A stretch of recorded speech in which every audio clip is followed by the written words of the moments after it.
My name is Lisa Kinskey. I am the Marketing and Partnerships Manager at Getida. Prior to my time here, I joined in June of 2022.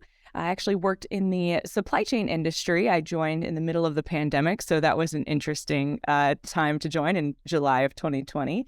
But got to know the Getida team just through that experience and joined in June of last year.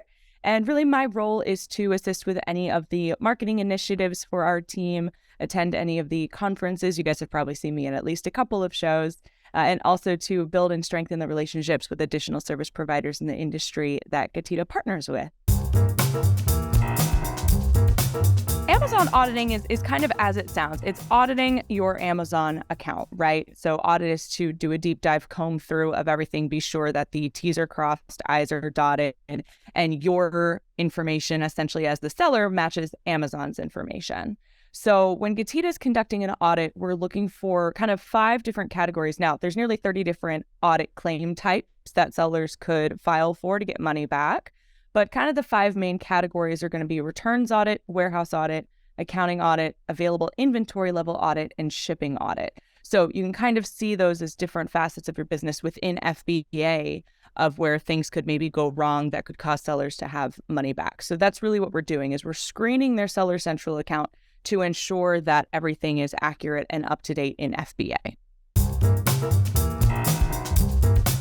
Sellers can determine if they are owed a reimbursement or refund by Amazon by auditing their account either in-house or they're welcome to use a service like Getida. So when signing up for Getida, we do a direct connection via API into the Seller Central account. We just need the MWS token and a few key details about the seller, name, email address, things like that.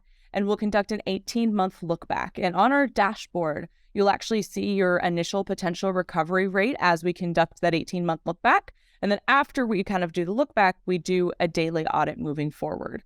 And within our dashboard, you'll receive details regarding what kinds of audits you're available to, how much each audit is, saying, okay, maybe you get $1,000 on this shipment, $200 on this one. It breaks everything down for you really well. So using a service like Getida to give you an all-encompassing look at what's available for your account is one way, but sellers are also more than welcome to go in through there's various reports that you can run through Seller Central and compare the numbers like the inbound shipping to say, okay, this shipment is in processing. If those numbers of received and shipped differ, that's okay because it's still in processing. But if you shipped in an order of 100 units, you see that Amazon has received and closed that order and they're showing 90 units on their end. Okay, we got to take action here because there's 10 units that are missing. So that's what an internal audit can look like for a seller. It's a little more time consuming as you can imagine, but absolutely they're able to do this on their own.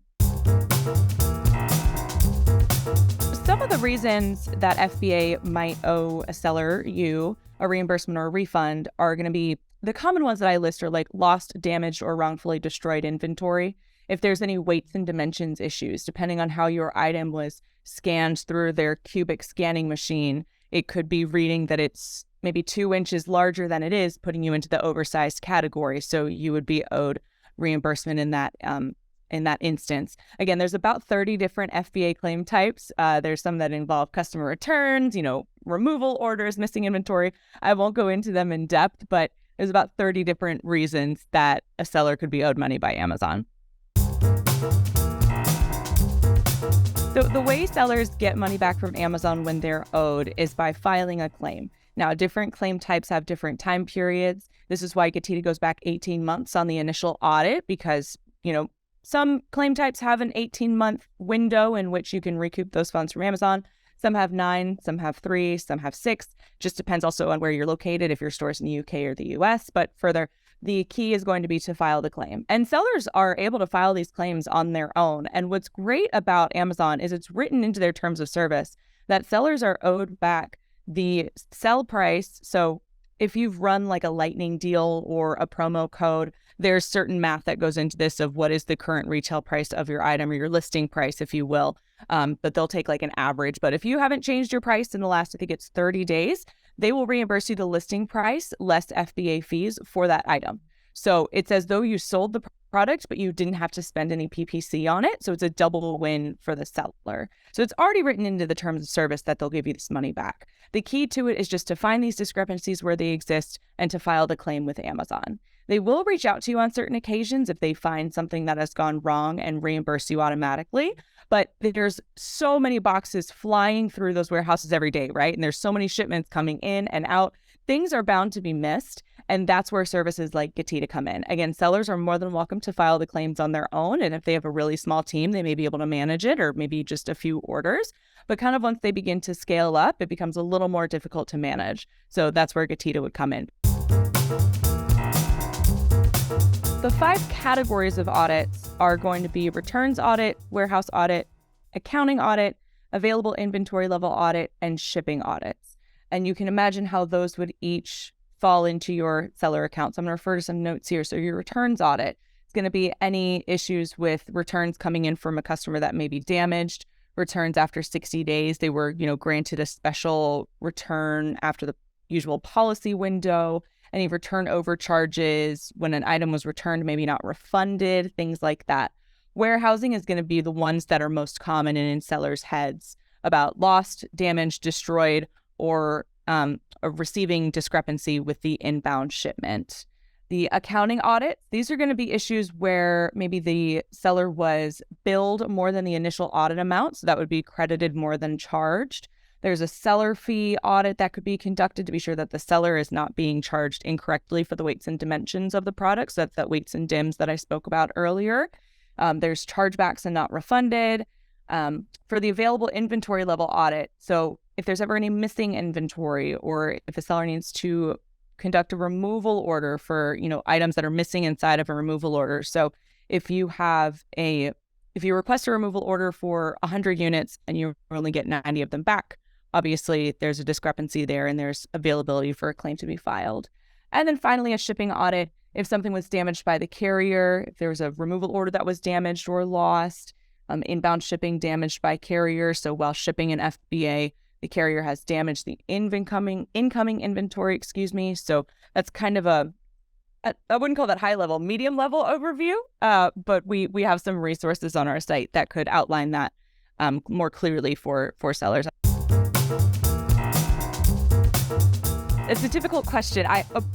The reaction is immediately everyone, right? So if you are selling on FBA, anywhere between 1% to 3% of your annual inventory will be impacted by a discrepancy that could generate a reimbursement. So whether this is your first product that you're launching on the platform or you are an enterprise seller, just because of the volume that's moving through FBA, they have lots of checks and balances and great processes in place, but things are going to slip through the cracks and things are going to go wrong by nature. So anywhere between 1% to 3% of your inventory is impacted. And that, again, is the same for the size of seller and also the location of the seller. We find this percentage to be true for stores in the US, stores in the UK and EU, even further overseas. So anyone in FBA, I would like to say, but it's just a matter of how much money is left on the table for you within the last 18 months and moving forward. The discrepancies for an FBA seller are going to be where the data the seller has on their inventory and the data that FBA has on their inventory differ. So in the example of checking your inbound shipments through your Seller Central account, if you shipped in an order of 100 units and they're still receiving and they show maybe 0 or 50 units, that's okay because they're still working on, processing that order. But if you've shipped in an order of 100 units and they close it out, say received, closed out, we've got everything good to go, and the units received is 90, there's a discrepancy between the data that Amazon has in FBA and the data that the seller has of what they have shipped. So that is the most basic description of what a discrepancy is. Again, there's many different discrepancy types that exist. This is kind of just the easiest to illustrate. So sellers tend to miss out on the reimbursements and refunds from Amazon and their FBA inventory because of lack of information. They either are unaware that they are eligible for this reimbursement, or they get the email from Amazon once every couple of months saying, hey, we found a discrepancy, we've reimbursed you, and they think that that's all that is available. And that is just unfortunately not the case. Amazon will reach out to you in anything that they find on their own, but as an organization, it does not behoove them to investigate every single potential discrepancy, because think about the number of seller accounts that exist on Amazon, right? They would spend as much time looking into these discrepancies if they were self-initiated as they do processing the orders themselves. So the reason that sellers are missing out on this is that they don't realize they're eligible for it, or they think that what Amazon is emailing them is all that there is to be received, and that is just simply not the case.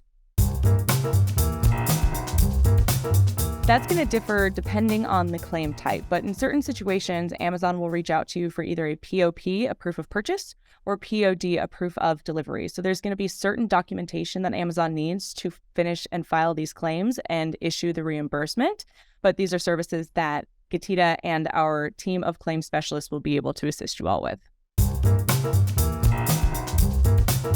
I think the common misconception about FBA reimbursements is that Amazon is sending the seller already all that is eligible for them, all that they are eligible for.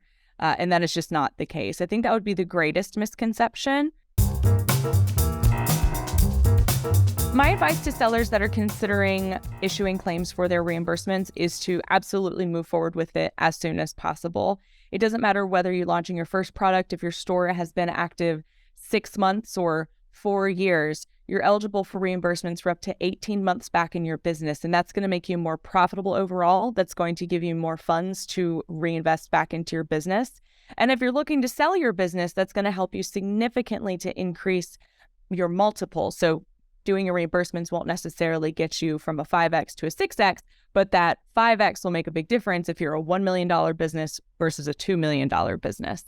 So start today. That would be my advice. So Getida is the global leader in FBA auditing and reimbursements. Through our dashboard, our proprietary award-winning dashboard where sellers can log in and monitor their accounts, and our claims team of over 80 folks who actually used to work in Amazon in these departments, we have successfully achieved the highest recovery success rate in the industry of over 80%. So that's kind of one of the differentiators of our service, I think. Getida is also a pay per recovery service, so we only get paid when the seller gets paid. There's no sign-on fee, no membership fee, no account connection fee or anything like that. We take a percentage when the seller is successfully reimbursed by Amazon, but if there's a month where we're still working on claims and nothing's been reimbursed, or maybe everything looks good in FBA, our sellers will not receive a bill from us.